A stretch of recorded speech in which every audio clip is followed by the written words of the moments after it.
Perfecto, perfecto, perfecto. ¿Qué tal? Buenas tardes, ¿cómo están? A toda la comunidad de Camet que nos están viendo desde el Facebook, asimismo a todos los amigos que están ahorita conectados en el Zoom. Mi nombre es Gerson Hernández. Hoy día tenemos una conferencia sumamente interesante sobre gobierno corporativo, sobre profesionalización de empresas familiares. Vamos a continuar con este módulo práctico sobre empresas familiares. El día de hoy nos toca hablar sobre la profesionalización de este tipo de organizaciones.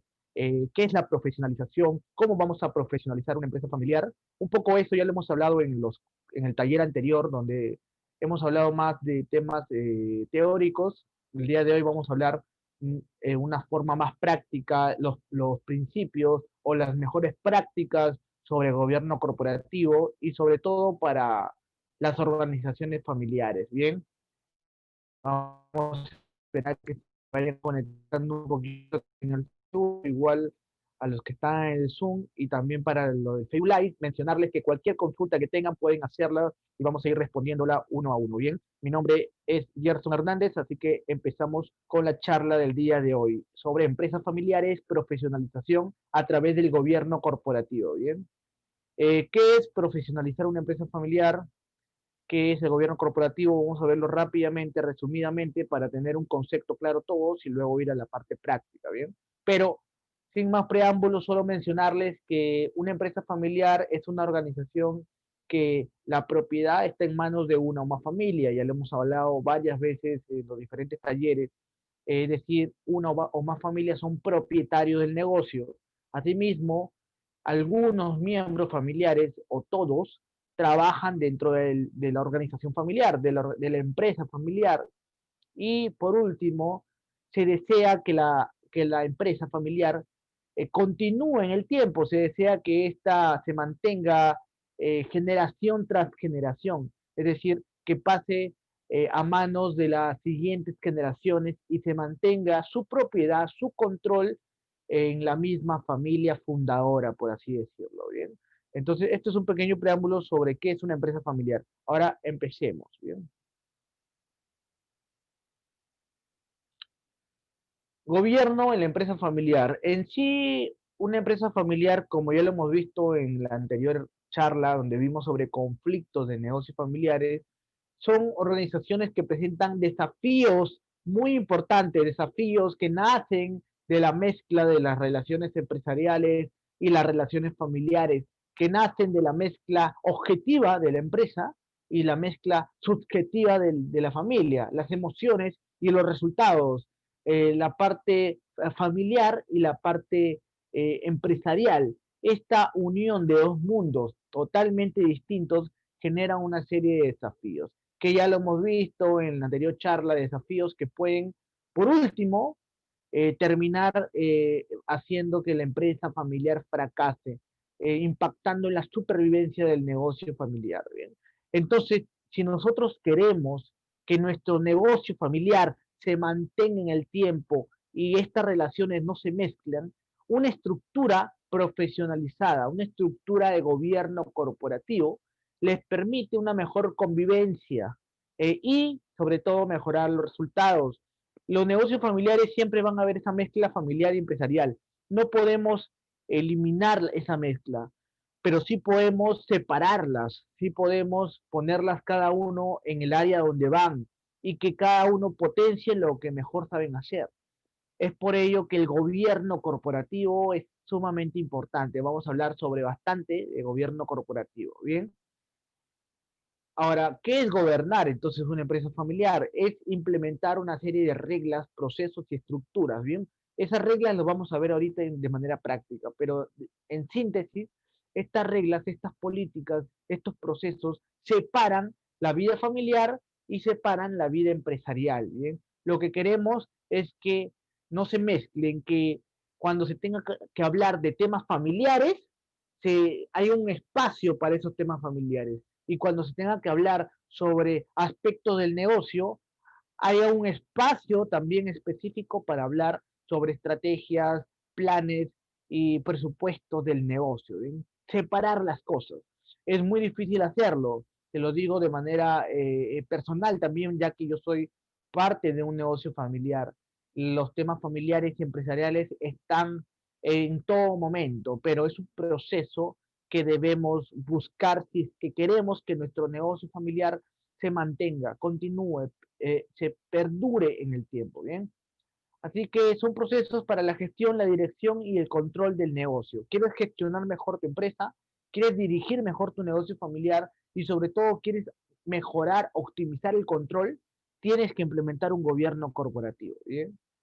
Ahora, vamos a hacerlo para que nos separemos los temas de la gestión de los temas familiares y asimismo potenciemos los resultados de la empresa y aumentemos la rentabilidad. Ya lo he mencionado varias veces, un estudio de la Bolsa de Valores de Lima demostró que las empresas familiares que tenían implementado el gobierno corporativo eran más rentables de las empresas que no lo tenían, de las empresas familiares que no contaban con un gobierno corporativo. ¿Bien?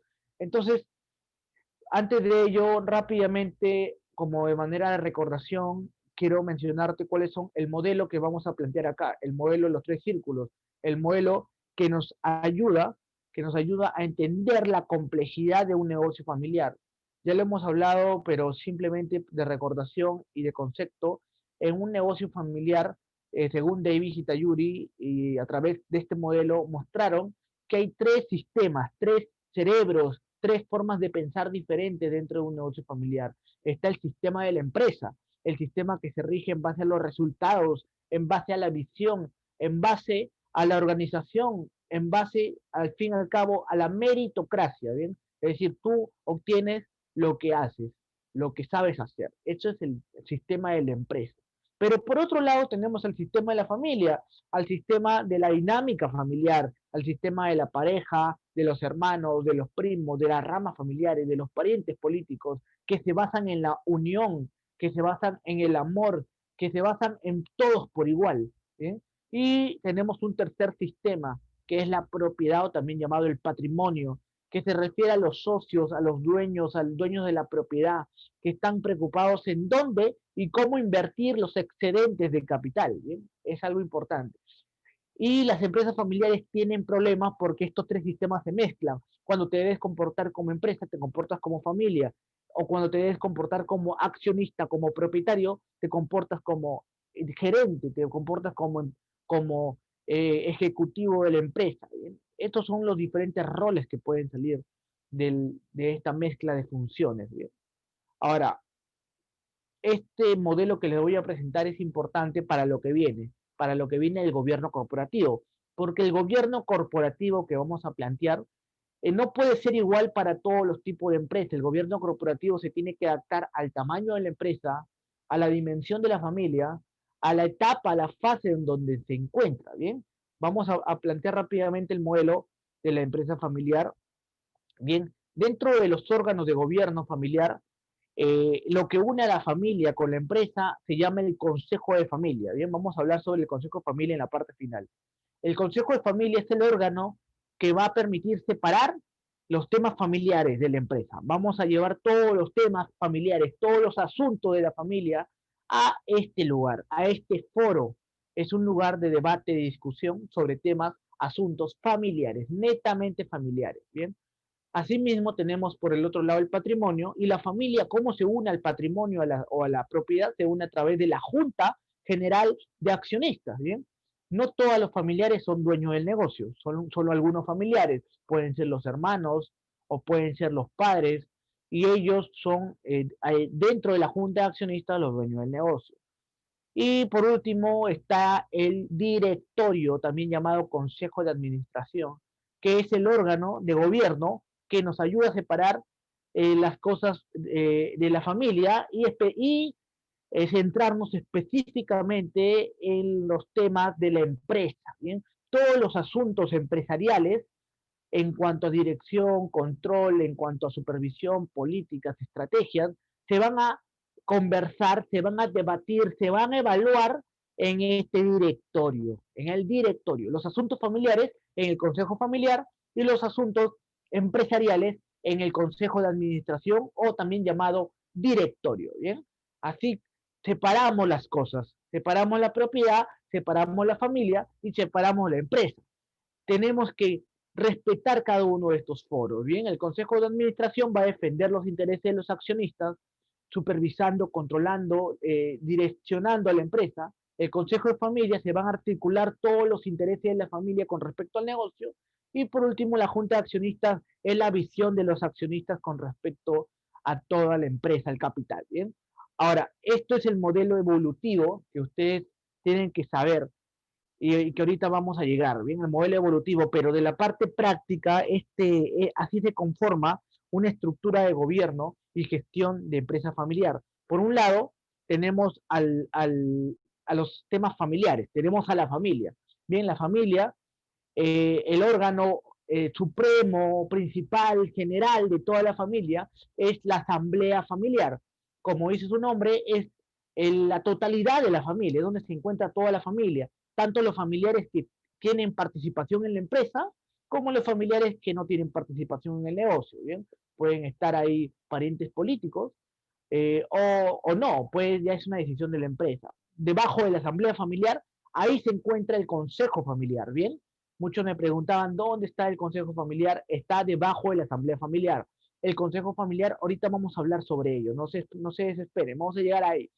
Luego, en el lado de la empresa, tenemos a la asamblea de accionistas, que es, en otras palabras, la Junta General de Accionistas, el total de accionistas que hay en una empresa. ¿Bien? Y de ahí se desprende, debajo de la Junta General de Accionistas, se desprende el Consejo de Administración, o también llamado, ¿qué? Directorio. El directorio es el Consejo de Administración. Debajo del directorio está la dirección general o la gerencia general y está la empresa. ¿Bien? Esto es una forma de estructurar una empresa familiar. Por un lado la familia y por otro lado la empresa. Ahora, no hay una fórmula estándar, no hay una receta estándar universal para hacer una estructura de gobierno familiar, pero la mayoría de especialistas coincidimos en que debe haber un consejo familiar, un directorio y una junta de accionistas. Por lo menos esos tres órganos, consejo familiar, consejo de administración o directorio y junta de accionistas dentro de un gobierno corporativo. Bien.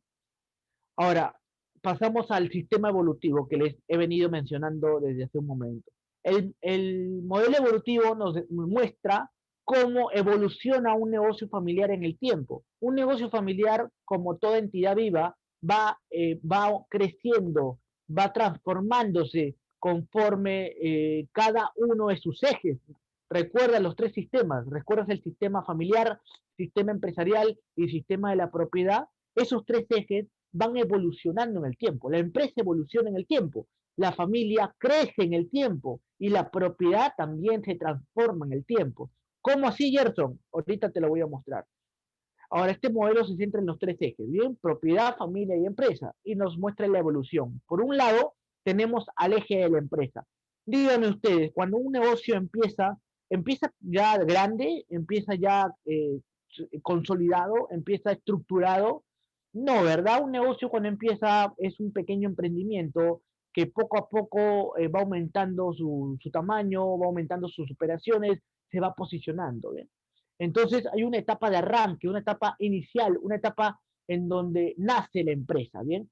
Donde generalmente los fundadores son parte del éxito de ese negocio, porque los fundadores le meten pasión, le meten garra, le meten actitud, persisten y dan el todo por el todo. Es necesario ese tipo de actitudes en este momento de la empresa, en el momento del arranque. Luego ya está la empresa en una segunda etapa, en una etapa de formalización. Una cosa es tener un director emprendedor, es decir, ese fundador emprendedor que es generalmente un emprendedor todista, ¿bien? Es el emprendedor que se encarga de todo, es el que atiende a los clientes, el que hace las compras, el que hace el marketing, el que está en la parte operativa, etcétera, etcétera. Y en una segunda etapa ya no se requiere un emprendedor, en una segunda etapa se requiere un administrador, un director de orquesta, un director que no toque todos los instrumentos, sino que se encargue de dirigir a los que tocan los instrumentos en la orquesta. Esa es la segunda etapa de una empresa, la formalización, la expansión de la empresa. Y luego está la etapa de madurez, en donde la empresa ya está sólida, está consolidada en el mercado. Se puede decir que de manera general esas son las tres etapas iniciales que pasan una empresa, porque hay una cuarta etapa que se llama el declive, en donde la empresa pierde competitividad, pierde clientes o entran nuevos competidores, y en ese momento la empresa tiene que reinnovar, tiene que reinventarse, reintegrarse nuevamente el crecimiento. Pero acá mencionamos estas tres etapas: arranque, formalización, expansión, madurez. Luego tenemos el eje de la familia. ¿Recuerdas el sistema de la familia? Les pregunto, ¿toda familia empieza teniendo primos, sobrinos, hijos, nietos? No, ¿verdad? Empieza una familia primero pequeña, una familia nuclear, una familia joven de negocios, una familia que puede ser que los hijos todavía estén pequeños, pueden ser hijos menores de 10 años o menores de 15 años, pero es una familia joven de negocios, recién está empezando la empresa. Luego de ello ya empieza el ingreso al negocio, es decir, los hijos van empezando a incorporarse al negocio, a hacer algunas pequeñas tareas administrativas, operativas, comerciales, pero poco a poco ya los hijos, recuerda, en este caso todavía la primera generación en la que se está encargando del negocio, pero los hijos ya van ingresando a la empresa a hacer algunas tareas. Ahí viene un trabajo conjunto, ya cuando los hijos no solo se encargan de hacer alguna tarea administrativa, alguna pequeña actividad, sino ya trabajan de la mano con los padres, trabajan de la mano con los fundadores, ya son en ese momento pueden ser jefes o gerentes de la empresa o encargados de alguna unidad de negocio, ¿bien? Y por último, en la etapa de la familia está el relevo del liderazgo. Es ese momento crítico en todo negocio familiar en donde se tiene que pasar la posta. El capitán del barco tiene que dejar el timón y tiene que entregarle el liderazgo al siguiente líder de la siguiente generación, al líder de alguno de sus hijos. No todos los hijos pueden ser líderes de la siguiente generación. Siempre uno es el más apto, el que tiene más habilidades, el que tiene más estudios, el que quiere más a la empresa. Escucha bien esto, el que tiene más pasión por el negocio. No todos los hijos van a tener pasión por el negocio. Hay unos hijos que se dedican a otros temas y está bien, no hay ningún problema en eso, pero generalmente lo más recomendable es que el hijo con mayor predisposición al negocio es el que sea el siguiente líder, aunque en la práctica no siempre es así, en la práctica ocurren muchas cosas. En la práctica puede haber hijos que ninguno quiere ser parte del negocio, o incluso el único hijo no tiene las habilidades ni la experiencia para ser el sucesor de la siguiente generación. ¿Bien? Entonces, estos son términos generales, pero en la práctica ocurren muchas cosas. ¿Bien? Y por último, tenemos el eje de la propiedad. Y es ahí, escuchen bien, es ahí donde nos vamos a centrar con el gobierno corporativo, con el tema de la profesionalización, que ahorita vamos a pasar ahí. ¿Bien? En el eje de la propiedad, inicialmente se empieza con un propietario controlador. Se refiere a ese dueño de negocio que fundó el negocio, él es el que creó esa empresa, y no le tiene que rendir cuentas a nadie, porque él es el que creó todo, es el que controla todo. Generalmente es el jefe de familia, es decir, la cabeza de la familia, es el gerente general, es decir, es el que toma la decisión de la empresa, y aparte es el accionista mayoritario. Entonces son tres roles dentro de una sola cabeza: jefe de familia, gerente general y accionista mayoritario. Es por eso que él es el único que toma todas las decisiones de la empresa. ¿Eh? Asimismo, luego de esta primera etapa, sigue la sociedad de hermanos, en donde los hijos de los propietarios son los que ya toman el liderazgo y se comparte el liderazgo entre ellos, entre uno, dos, tres o más hermanos. Y por último tenemos el consorcio de primos.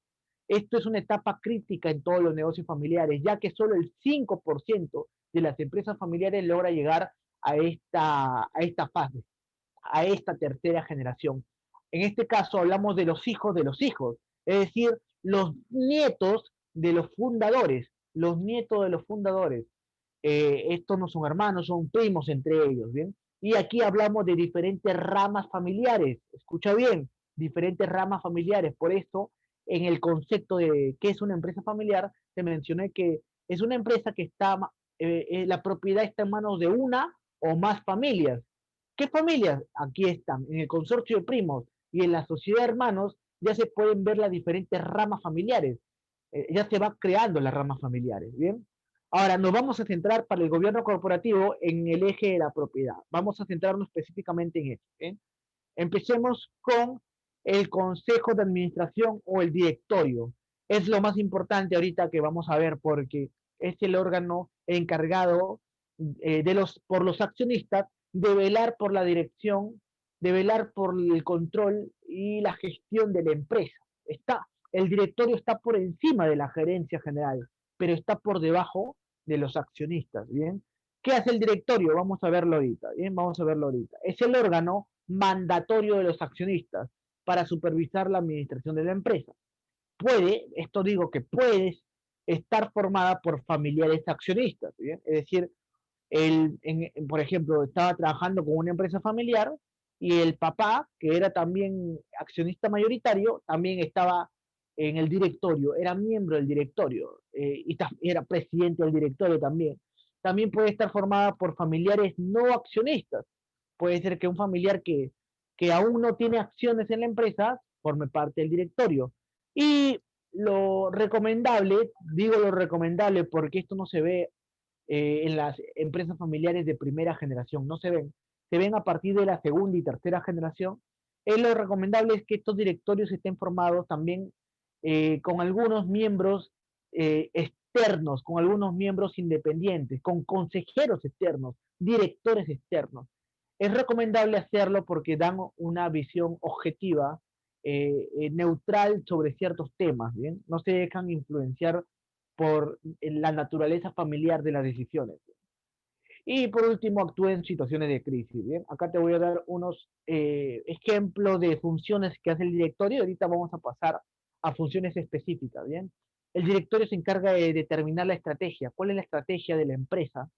¿Cuáles son las políticas directivas? El plan estratégico del negocio. Y sobre todo el seguimiento y control. ¿A quién controla? Al gerente general.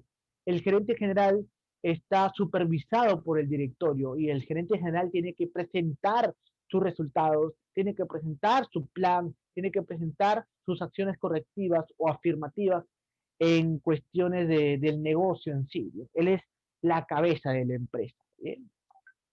Vamos a pasar ahora sí al directorio específicamente. Principios del buen gobierno corporativo dentro de las empresas familiares. Escucha bien, estos son buenos principios, son recomendaciones que muchas empresas familiares lo aplican en la práctica. Escucha bien, en la práctica, como hay otras empresas que no lo aplican.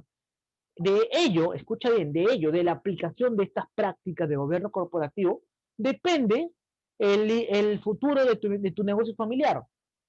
Si no las aplicas, lo único que va a pasar es que en una siguiente o en una siguiente generación tu negocio familiar termine desapareciendo. O sea, tu negocio familiar sea parte de la terrible estadística del bajo nivel de supervivencia de las empresas familiares, en donde solo el 20% de las empresas familiares pasa a la siguiente generación, a la segunda, y solo el 5% de las empresas familiares pasa o llega a la tercera generación. Son muy poquísimas las empresas familiares que llegan a ese momento. ¿Y por qué? El 60% de empresas familiares fracasan por temas familiares, por asuntos internos de la familia. Entonces es importante que tú implementes un directorio, órganos de gobierno corporativo como el directorio, y al final lo que vamos a ver el consejo familiar, son imprescindibles para que tu negocio familiar sobreviva en el tiempo y continúe sus operaciones. ¿Bien? Un primer principio, una primera práctica que se debe implementar dentro del gobierno corporativo de las empresas familiares y sobre todo dentro del directorio son los derechos de los accionistas. En una empresa familiar los accionistas son muy importantes, pero esta importancia varía dependiendo la etapa en donde está la empresa familiar.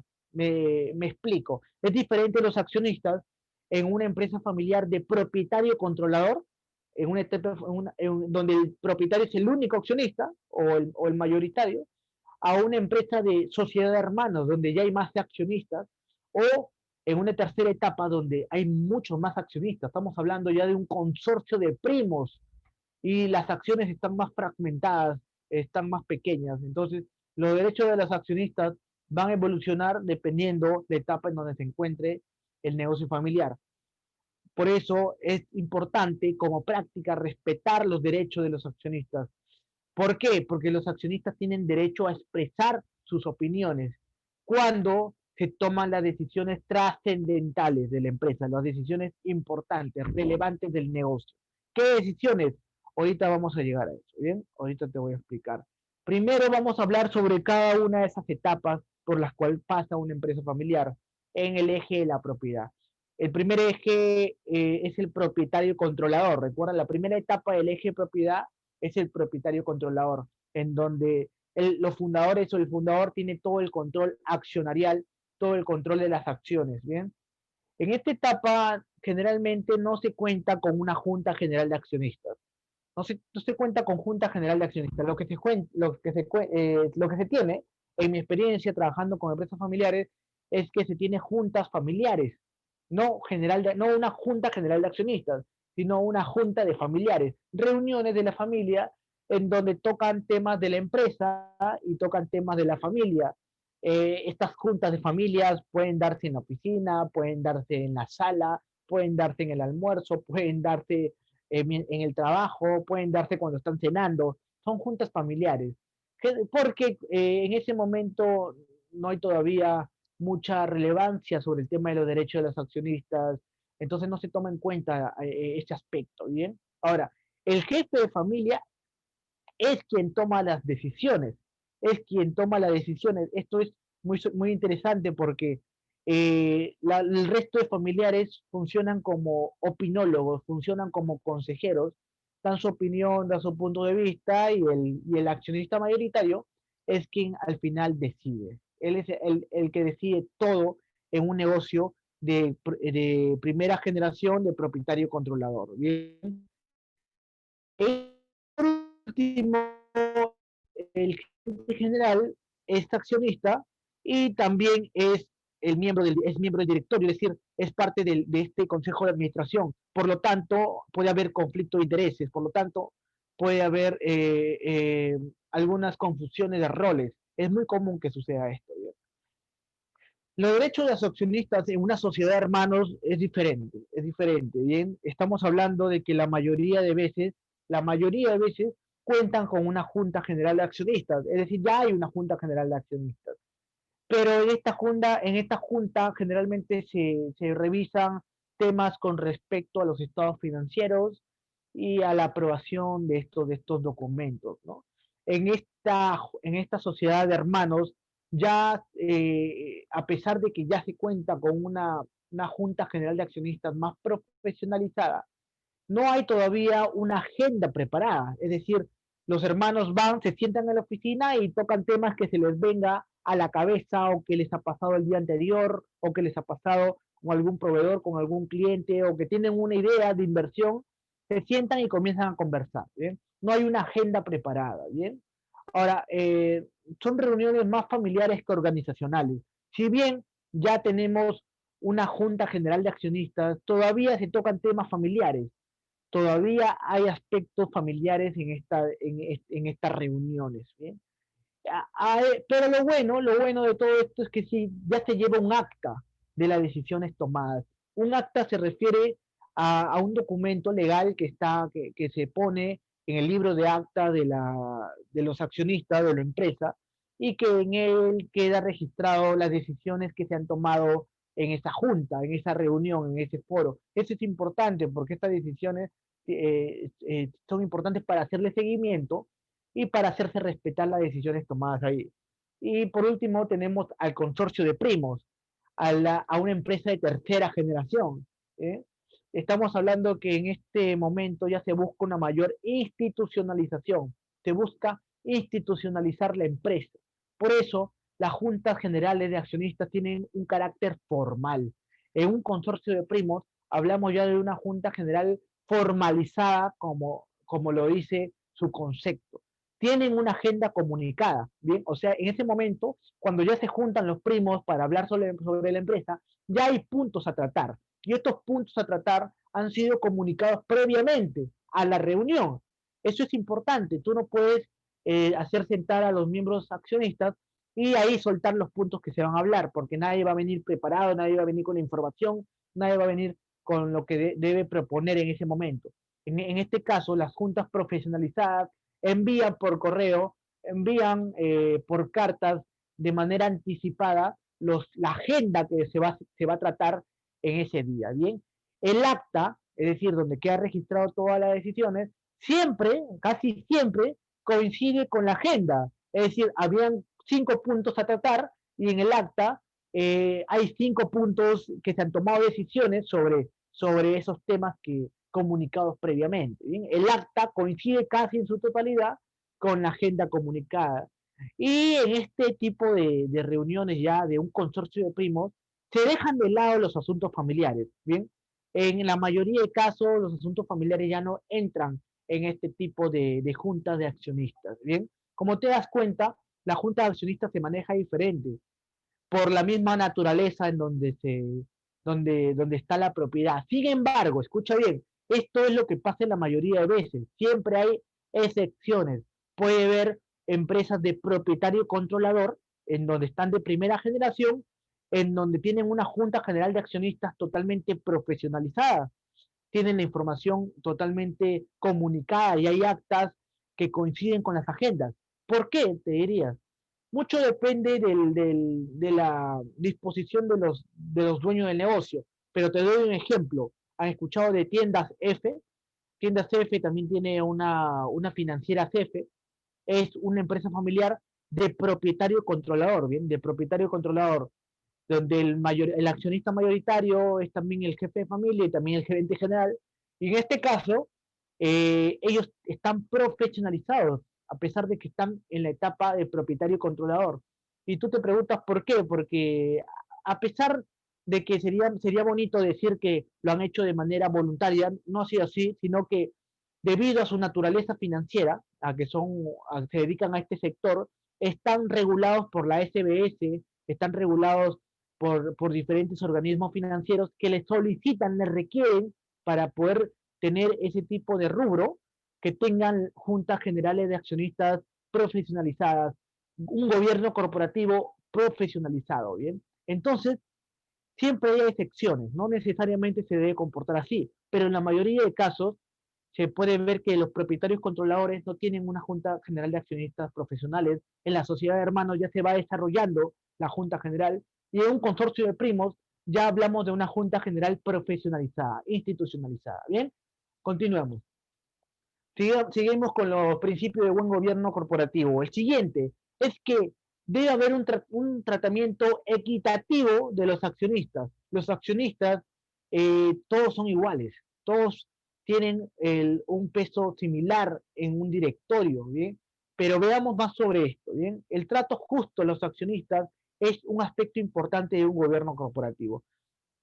Esto evita el abuso de parte de accionistas mayoritarios, porque es muy interesante esto que sucede. Accionistas mayoritarios imponen sus ideas, imponen sus estrategias, imponen sus propuestas, y los accionistas minoritarios se quedan callados por tener menos acciones, menos cantidad de acciones en la empresa. ¿Qué se debe hacer? ¿O cómo se comporta una empresa familiar? Vamos a verlo por cada una de las etapas, ¿bien? En la etapa de propietario controlador, no existe este tipo de tratamiento equitativo o diferencial, ¿bien? Ya que el jefe de familia es el que tiene el mayor número de acciones, por lo tanto este principio no es de importancia. Él es el único accionista o el accionista mayoritario por su totalidad, aparte gerente general y aparte jefe de familia, así que el tema de la equidad de los accionistas no se da en la mayoría de casos, ¿bien? En la mayoría de casos. Pero en una sociedad de hermanos, ya cuando hay más accionistas, se debe respetar el criterio de un voto por acción, un voto por acción. Ahora, en ese momento hay una necesidad de institucionalizar, de profesionalizar, ya que comienza a haber ciertos problemas en cuanto a la equidad de acciones, ¿bien?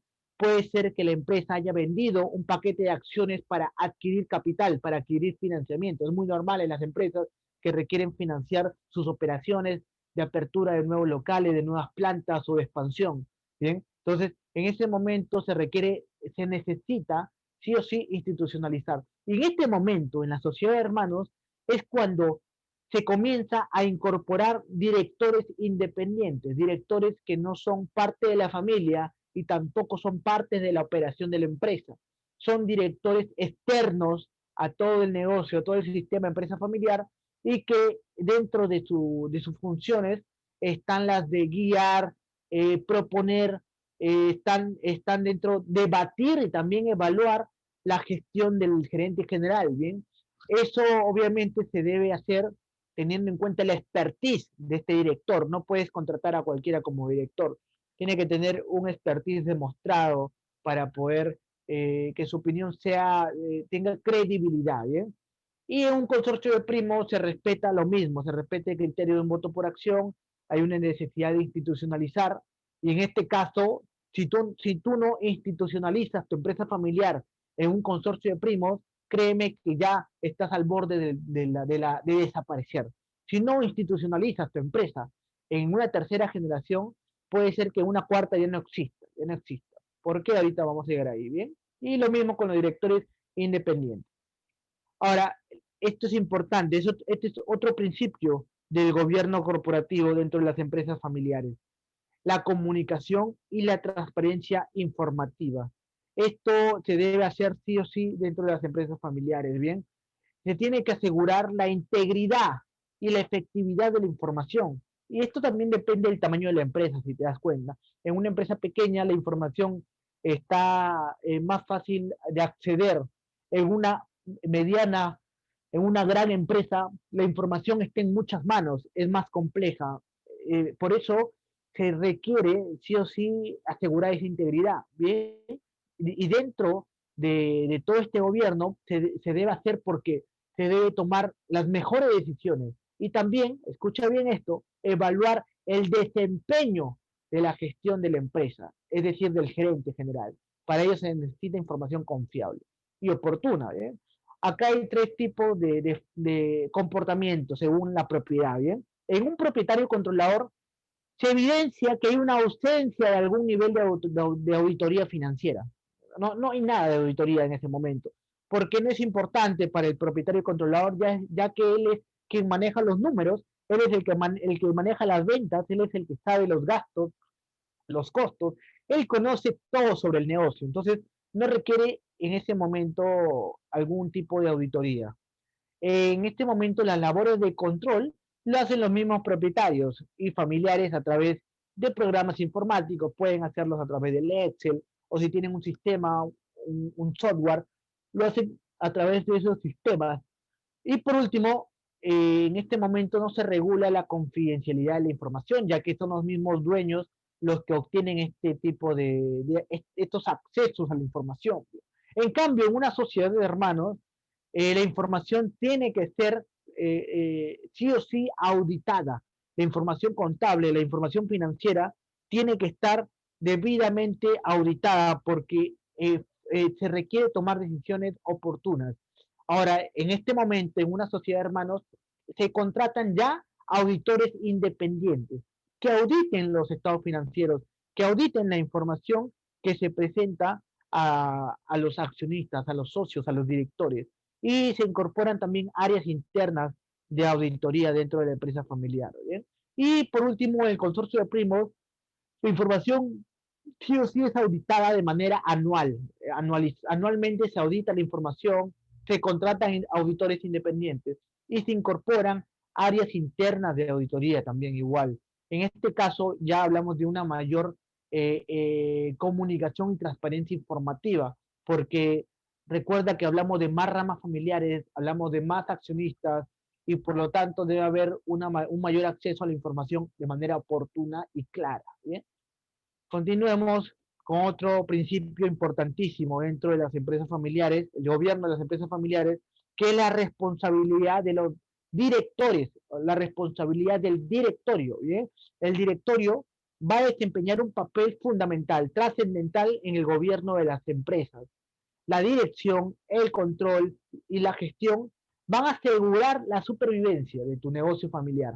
Si no, vas a terminar fracasando como muchos otros negocios familiares. Los negocios familiares que no se profesionalizan terminan peleándose, terminan teniendo problemas internos, los mismos familiares, y al final se termina desapareciendo el negocio por estos conflictos, ¿bien? ¿Cuáles son las funciones o la forma de trabajar? Va a depender del eje, ¿bien? Y de la etapa. El propietario controlador, la preocupación básica en este momento no es hacer un directorio, ¿bien? En la etapa de propietario controlador no hay directorio, como ya te había mencionado, ni siquiera hay junta general de accionistas, hablamos de juntas familiares. La preocupación básica en este momento es crecer, es lograr que la empresa tenga un crecimiento que le permita ser rentable, que le permita tener liquidez, que le permita ser líquida, ¿bien? Ahora, las reuniones de directorio son informales. Si se habla de un directorio se confunde, directorio con Junta General de Accionistas, y están orientadas al dueño de la empresa, ¿bien? El dueño de la empresa es quien toma las decisiones, pero los otros familiares, que puede ser la esposa, un hermano, un primo o alguien conocido, le da consejo, le da opiniones y al final el dueño de la empresa es quien toma la decisión. No se lleva registros, ni siquiera se lleva actas de los acuerdos, porque no hay necesidad, él es el único miembro, el único accionista, y como no tiene necesidad de hacerlo, no lo hace. El presidente ejecutivo hace el rol del presidente del directorio y gerente general. Las responsabilidades están mezcladas, todas las responsabilidades. No hay conflicto de interés en ese momento, ya que él es el que lleva el dinero, él es el que paga, él es el que controla, no hay conflicto de interés y la gestión es muy flexible. ¿Sí? Esto es lo que generalmente pasa, escucha bien, lo que generalmente pasa, no lo que, pero siempre hay excepciones, como tiende a ser. ¿Eh?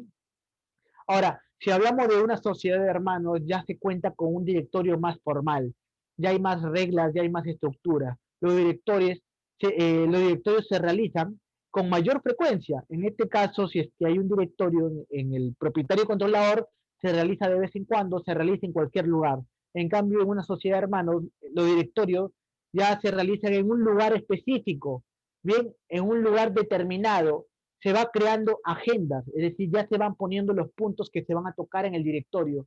Los directorios se realizan para evaluar los estados financieros y la situación del negocio, evalúan el desempeño de la gerencia, evalúan el desempeño de las ventas, la evolución de los ingresos, etcétera, etcétera. Aunque también, hay que decirlo, todavía en una sociedad de hermanos se utilizan para discutir temas familiares. Es normal en este tipo de organizaciones porque sucede, los temas familiares todavía están presentes, ¿bien? Los riesgos son evaluados por los ejecutivos de primera línea, los ejecutivos que están en la parte operativa, pero al final son aprobados por el directorio. Y las decisiones son por consenso. Como son hermanos, se espera que todas las decisiones sean compartidas por estos hermanos. Y si no se comparten, no se llega a una decisión. Y es por eso que las evaluaciones son lentas, las tomas de decisiones son lentas. Llega un momento en que algunos hermanos están acostumbrados a lo tradicional, a la forma antigua de trabajar. Y como también hay otros hermanos que quieren cambiar las cosas, que quieren hacer nuevas cosas, y entonces ahí está esta forma de ver diferente la dirección de la empresa, no hay una visión compartida. Y eso hace que se retrase la profesionalización en esta etapa de la propiedad, ¿bien? Y por último tenemos ya el consorcio de primos, donde las reuniones del directorio se vuelven más complejas. Si es que todavía no han profesionalizado, escucha bien, si no han profesionalizado se vuelven muy complejas, porque lograr el consenso entre un número importante de miembros familiares se vuelve súper complicado, sumamente complicado. Si antes con 3, 4 hermanos, 5 hermanos, ya llegar a un consenso era lento, imagínate con 10, 15, 20 primos, depende del tamaño de la familia, ¿bien? Depende del tamaño de la familia. Pero cuando ya hablamos de bastantes miembros familiares, la toma de decisiones se vuelve todo un desafío, ¿bien? Las funciones de control y dirección se pueden verse abandonadas, ya que están más metidos en quién toma la decisión o qué decisión se va a tomar y no se controla, no se evalúa, no se dirige. Y en este momento el protocolo familiar se puede volver un obstáculo. ¿Bien? Sí, hemos hablado bastante del protocolo familiar en la charla, en los talleres de empresas familiares, como un instrumento fundamental para que los negocios familiares puedan trascender en el tiempo. pero en algún momento también se puede volver un obstáculo si es que no se modifica. ¿Cómo así? En el protocolo familiar se puede haber puesto, haber colocado o haber llegado a un acuerdo en que todos los miembros familiares no iban a trabajar en la empresa, ¿bien? No iban a trabajar en la empresa, en la parte operativa, sino que iban a ser parte del gobierno, es decir, del parte del directorio. Y para la parte de la empresa se iba a contratar gente externa, ejecutivos externos, ¿bien? Eso puede haber sido en algún momento una buena decisión, una excelente decisión, como lo hizo San Fernando. San Fernando en su segunda generación, en la Sociedad de Hermanos, decidieron salirse de la parte operativa en el año 2009 y meterse al directorio. Todos los hermanos se metieron al directorio, los Siquera, y contrataron a un gerente general para externo que maneje toda la operación de la empresa. ¿Sí? Eso fue la sociedad de hermanos, pero en un consorcio de primos esto se puede volver un obstáculo, ya que al haberse acordado que la familia solo iba a estar en el directorio, todos van a estar metidos en el directorio, van a estar metidos en el directorio y en la Junta General de Accionistas, y van a estar más enfocados en hacer propuestas para repartirse el dinero a través de dividendos, a través de bonos, que en reinvertir en la empresa, que en hacer que la empresa crezca. ¿Bien? Por eso en este momento es necesario profesionalizar el directorio, sacar a los miembros familiares, racionalizar la cantidad de miembros que hay, poner por ramas familiares o un representante de cada rama familiar, contratar directores independientes. Y si existe conflicto de intereses, pues no todos los primos son directores. ¿Sí? Hay primos que solo son accionistas, como hay primos que sí son accionistas y directores. Entonces, los primos directores que son accionistas van a querer tal vez hacer que se reinvierta el dinero en la empresa porque ellos cobran un bono según el resultado de la empresa. En cambio, el primo que solo es accionista, que no es director, que solo es accionista, va a querer que se reparta las utilidades a través de dividendos, ya que no cobra bono, él cobra dividendos por la cantidad de acciones que tiene.